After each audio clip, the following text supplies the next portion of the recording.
Catching up with the Cranbrook minor baseball product that went on to play some pro ball in the States and right now playing in Germany. Zach Johnson, welcome home. How are you? I'm doing good. How are you? Fine, thank you. Off season in Germany. Tell us about playing baseball there. It's pretty awesome. Obviously, it's a pretty competitive league, so there's lots of ex-minor leaguers there. So it's it's pretty good, and the baseball there is growing, so it's fun to be a part of. So you're a starter. I am, yeah. Center field? Outfield, primarily left, right, but do play a little bit of center as well, yeah. It's interesting, and I guess because I'm in the business I'm in, but I'm always interested in presentation. But how do they lay out a game in Germany? Like I was joking before going on, do they sing "Take Me Out to the Ball Game" or to a seventh inning stretch? But how do they present the game there? Fairly similar to any minor league facility you'd see. So Spokane Indians are nice and close. If anybody's been down there and seen that, it's kind of similar to that, whereas quite a few fans, depending on the team, you get anywhere between 1,000 to 2,000 fans, which is awesome.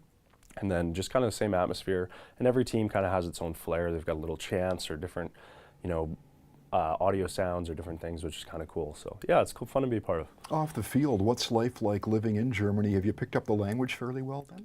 Learning a little bit. It's a tough language, but trying to get there for sure. But living there is fantastic. I love it. The lifestyle is great. Everything's really relaxed.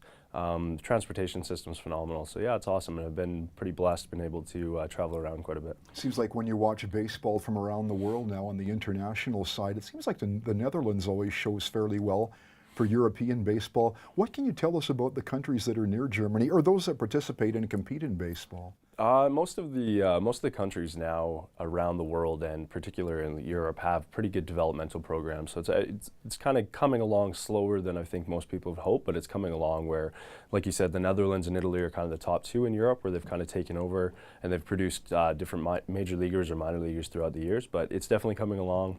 And it's going to continue to grow. So, like I said, it's fun to be a part of. This is very much in a nutshell, but I watch any Latino baseball games or any Latin America play. Seems like they just want to hit the ball. It's not scientific. Maybe you watch Korea and Japan. They're very, very structured. What's the ball like in Germany? Kind of a mix in between? It depends on the teams, actually. It's quite funny. So there's a lot of American influence, and as far as coaching and stuff, so you can definitely tell the difference between the West Coast style, which is a little bit more small ball, where bunting and a lot of situational play, and then kind of the bigger, more adaptive now to the data analysis with some other teams where they just go out and try to hit home runs. So kind of to touch on like what you said with the Latino style.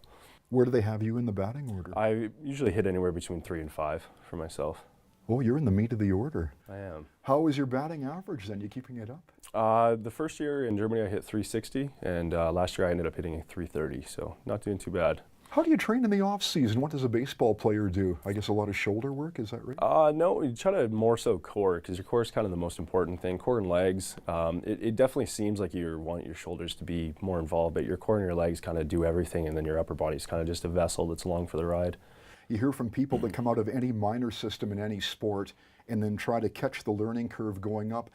Were you well prepared leaving the Bandits program for the first team that you went to, even before you got to Germany now, just moving up and stepping up to where you are now? I think the biggest thing that anybody learns kind of going from that high school to the next level is just the pace of play. It's a little bit faster, so the game is going to be a little bit quicker, so it's kind of just more understanding just how to slow it down for yourself and kind of trusting that everything that you've done from when you were a young kid to the point where you're at is kind of getting you there, and just understanding that you're good enough to be there and kind of just being confident in yourself, and then the rest kind of just comes along. When you're not playing, I understand you're studying. How is that going? And tell us about what you're taking for courses then. So actually I finished my degree. So I have a degree in sports management and marketing. And then I'm actually looking at doing my master's in Germany in international business.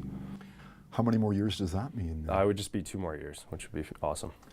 How many more countries would you like to play baseball in? Like, would you like to how much longer do you think you can stretch your career out then? I would like to. I'm not really too sure. I don't really like to put numbers on it, but yeah, I'd like to keep playing it for as long as I can. And if everything kind of plays out the way that it would, I'd love to play until mid-30s, so at least another 10 years, which would be great. The name of your team in Germany and a little bit about your city there.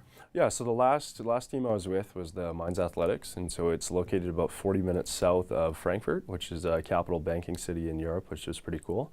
And the city is quite historic, actually. It used to be part of France, and then it actually got moved over to Germany. And it was one of the cities that actually ended up getting flattened during the Second World War. So there's a lot of reconstruction. But right across the river, there's a protected city that was actually an American base. And so a lot of the original buildings are still there. And there's a big opera theater and stuff there, which was very cool to go and check out. So yeah, it's quite interesting. What's the ratio for that league? Do you have to have so many local players and so many imports, and how many Canadians are on your roster? So this last season, there was 2 Canadian guys. There was myself and a guy from Toronto. And then we had another American guy. So you're allowed to have 3 imports. You're allowed to have 2 import position players on the field, and then the second game of the weekend, you're allowed to have an import pitcher. And if you're an EU guy, so if you hold a European passport, you actually don't count as an import. So you can have as many guys with EU passports as you want. So it's kind of, they're trying to open it up a little bit, but at the moment, that's kind of how the import rules are set. Hey, for people catching you on the Community Producers here today, can you tell us how we can watch you on stream and when? When does the season start there? So the season starts in April, and it can be, depending on the team that would be participating either for or against in the upcoming season, then it would be just live stream either through YouTube or through Facebook. It's going to be fun to watch you. Yeah, thank you. Good luck. When do you take off then? I'll be here till probably about mid-February. Good luck to you there. Yeah, thank you very much. Zach Johnson's a Cranbrook minor baseball player, moved into the Bandits program, and the game's been pretty good to him. It's taken him around the world. Good. Thank you.